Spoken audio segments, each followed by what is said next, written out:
ให้น้องเป่าก่อนเจ๊โยโย่เป่ากันเว้ยเป่าแล้วนะโมเป่าแล้วโมหลอกก็ได้นะโมเป่าแล้วลูกนะโมเป่าแล้วโมฝากคำนวยแล้วแหละน้องลูกให้จับหัวหน่อยนะคะจับมือน้องเป่าจับมือนะจับมือน้องให้โมเป่ากันลูกให้โมเป่ากันเลยให้โมเป่ากันดีเป่ากันเยอะจิดาบ้างจิดาก็โอ้ยมือหนาชื่อมาเด้อของไผ่ของมันเด้อบอกมาหน่อยให้โมจิ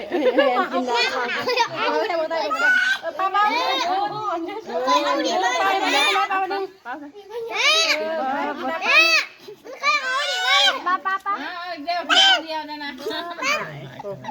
ไม่ค่อยเขาดิมาเกินป้าลูกป้าลูกที่ไหนป้าจิดาป้า